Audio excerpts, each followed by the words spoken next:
खिलौनों को रंगीन बनाने के लिए आप चिपका सकते हैं सूर्य प्रकाश के श्वेत रंग। कक्षा 7 में आपने सीखा था सूर्य के प्रकाश को श्वेत के रूप में बनाने के लिए सीखा था 7 रंगों के वर्णक के रूप में दर्शाने के लिए। हमारे नेत्रों की संरचना के लिए हम वस्तुओं को केवल तभी देख पाते हैं जब उसमें आने वाले प्रकाश हमारे नेत्रों में प्रवेश करते हैं। नेत्र सबसे महत्वपूर्ण ज्ञानेंद्रियों में से सबसे एक है, इसीलिए संरचना कार्यविधि समझने के लिए विशेष महत्व। नेत्र की आकृति लगभग गोलाकार के नेत्र बाहरी आवरण सफेद होते हैं, यह कठोर हमें देखने को मिलता है। देखिए उपरोक्त साइज का एक समतल दर्पण लीजिए जो 16.13 के में दर्शाया अनुसार एक कटोरी लीजिए। कटोरी में जल भरिए और किसी खिड़की के पास रख दीजिए।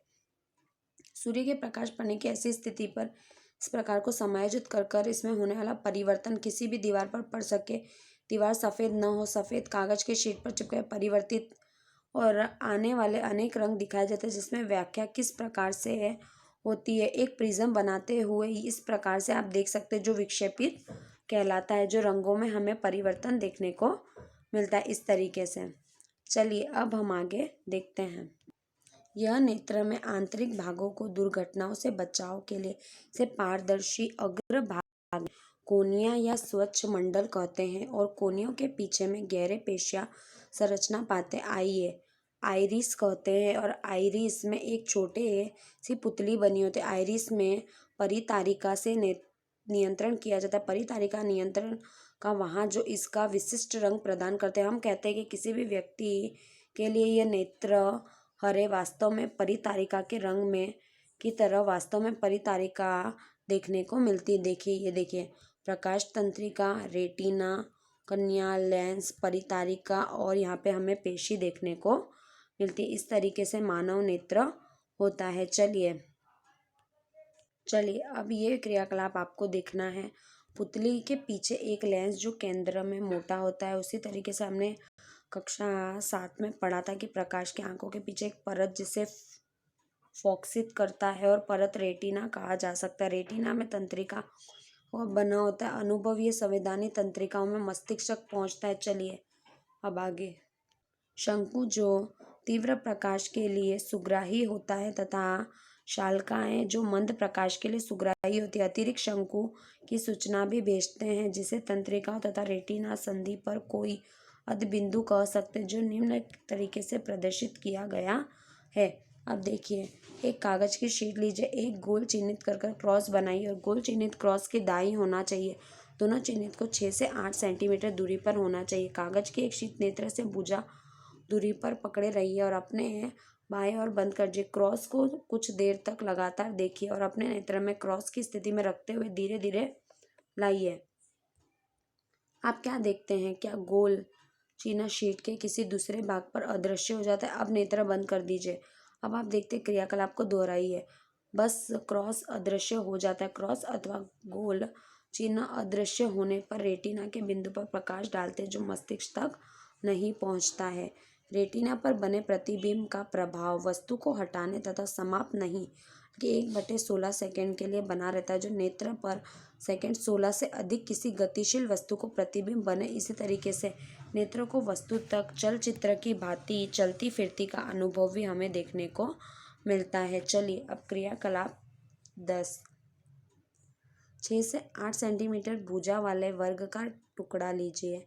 16.16 में दर्शाया अनुसार छिद्र बना लीजिए और छिद्रों को एक धागे से बांध लीजिए और एक पिंजर दूसरी और पक्षी बनाइए जिसके चित्र चिपकाकर मोड़कर ऐंठन लगाइए धागे के दोनों सिरों के बीच में, ताकि धागे के ऐंठन खुला व गत्ता तेजी से घूमता रहे और गत्ते के घूमने पर पिंजरे के अंदर क्या दिखाई देता है। देखिए इस तरीके से आपको दिखाई देगा।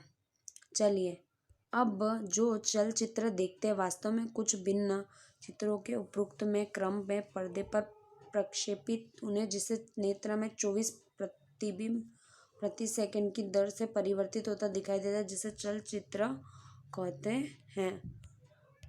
देखिए नेत्रों को बाहरी वस्तुओं के प्रवेश सुरक्षा देने के लिए पलकें बंद कर अनावश्यक प्रकाशों को नेत्रों में प्रवेश से रोका। नेत्रों में ऐसे अद्भुत यंत्र सामान्य नेत्रों में स्थित साथ साथ निकट वस्तुओं को स्पष्ट देखा जा सकता है और नेत्र में वस्तु को स्पष्ट देखा जा सकता है जिसमें परिवर्तित देखने को मिलता है।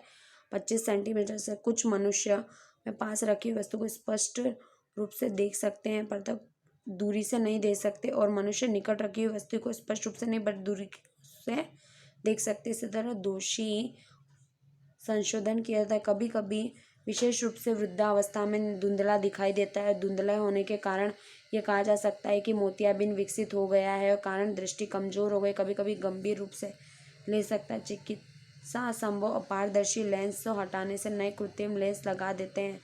प्रौद्योगिकी ने इस प्रकार से सरल सुरक्षा बना दी गई है। नेत्रों की देखभाल के लिए आवश्यक यह है कि नेत्रों को उचित देखभाल के लिए कोई समस्या नहीं है।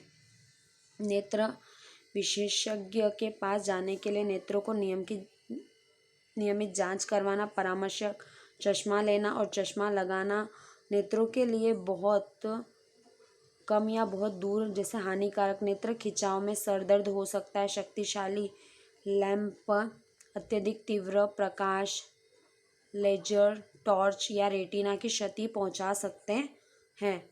अब देखिए, सूर्य और किसी शक्तिशाली प्रकाश स्रोत को सीधा मत रखिए। अपने नेत्रों को कभी मत रगड़िए। यदि आपके नेत्र में धूल चली गई तो कण जाए तो नेत्रों को स्वच्छ जल से धो लीजिए। सुधार न हो तो डॉक्टर के पास जाइए और पठन सामग्री को सदैव दृष्टि की सामान्य रूप से रखकर पढ़िए और अपनी पुस्तक को नेत्र से बहुत समीप लाकर उसे नेत्रों से बहुत दूर ले जाकर मत पढ़िए। हम कक्षा 6 में अपनी संतुलित आहार के बारे में सीखा था। भोजन किसी अवयव का अभाव जैसे नेत्रों के अंदर विटामिन ए की कमी से ये रोग हो जाता है जो अधिक रंधोती होता है। इसीलिए हम आहार विटामिन ए जिसमें कच्चे गाजर, फूल पत्ता गोभी, फूल गोभी जैसे पालक, विटामिन दही, अंडा, दूध, मक्खन आदि भरपूर हमें देखने को मिलता है। कुछ व्यक्ति जिनमें बच्चे भी सम्मिलित होते हैं और अक्षमता से पीड़ित होते हैं, जिनकी वस्तुएं देखने की सीमित दृष्टि होती है, जन्म से ही बिल्कुल नहीं देख पाते और व्यक्ति बीमारी या चोट लगने के कारण दृष्टि खो देता है और स्पर्श द्वारा ध्वनि ध्यानपूर्वक सुनकर वस्तुओं को पहचान जाता है। इसी तरह ज्ञानेंद्रियां अधिक विकसित होती है तथापि अतिरिक्त संसाधन में क्षमताओं में अधिक विकसित कर समक्ष होता है। ब्रेल पद्धति क्या है? देखिए, यहाँ पर हमें ब्रेल पद्धति बताई गई है। देखिए, ब्रेल पद्धति बताई गई है जो लुई ब्रेल ने स्वयं खोज की थी, तो उसे 1821 में प्रकाशित किया था। जो बिंदुओं की बनी होती है, जो व्यक्ति सुन नहीं सकता, देख नहीं सकता, उसके लिए वो बिंदुओं के द्वारा अभ्यास कर सकता है। अब ब्रेल लिपि कंप्यूटर में भी आ गई है जिससे हम बिंदुओं तथा अक्षरों को समझकर पढ़ सकते हैं। ये उन व्यक्तियों के लिए बनाई गई है। देखिए, और पैटर्न इस तरीके के जिसमें यह बिंदुओं पर आधारित होती है और बिंदुओं की छाप से उसे पढ़ा जाता है। चलिए,